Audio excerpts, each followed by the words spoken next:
Но тоа не значи дека Премиерот Зоран Заев смета дека притворите на Мијалков, Јанакиевски и Божиновски веројатно ќе влијаат врз процесите, но се надева дека двотретинското мнозинство за уставните измени не само што ќе се потврди, туку и ќе се зголеми. Со дел од 8 пратеници разговарал и по приведувањето на Мијалков, но вели дека тоа било во врска со продолжувањето на дебатата во парламентот, а пак непосредно пред пленарната седница за амандманите, закажана за 1 декември. Жалам што истакнуваат пратениците дека тоа влијае. Секако јас се надевам дека ќе останат на сите своји ставови, заради тоа што процесот, како тече дискусијата за нацрт амандманите на Уставот, инклузивноста, ќе заврши јавната дебата после втората пленарна седница која што е планирана на 1 декември и ќе соопштиме амандмани во кои што уште еднаш ќе потврдиме сериозна вграденост на опозиционите дискусии и предлози во самите уставни амандмани, што според мене ќе значи потврдување на двотретинското мнозинство, па дури и негово зголемување, но тоа само моја надеж.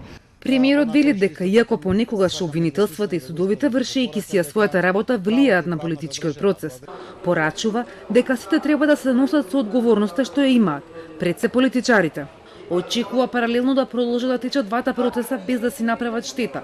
Од една страна во парламентот, каде се уставните амандмани и членството во ЕУ и НАТО, а од друга страна пак во судството, за владење на правото и одговорност за сите што се огрешиле со законот.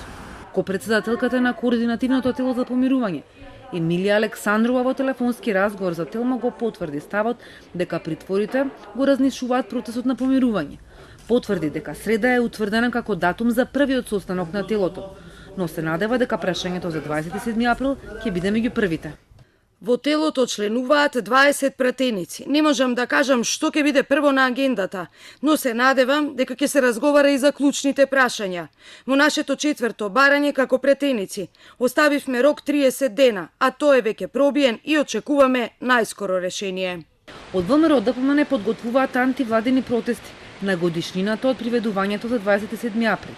Велат на овој начин ВМРО ДПМН се спротивставува на лошите политики на власта, а во телото за помирување не планираат да учествуваат. Доколку на СДСМ им се честни и искрени намерите, како што и самите кажуваат, ќе го прифатат законот за амнестија кој што го поднесе ВМРО ДПМН за да се стави крај на агонијата на овие над 30 луѓе кои што се вклучени во овој монтиран процес. Со кој интензитет ќе продолжат протестите, од партијата велат дополнително ќе известат јавноста за секој нареден.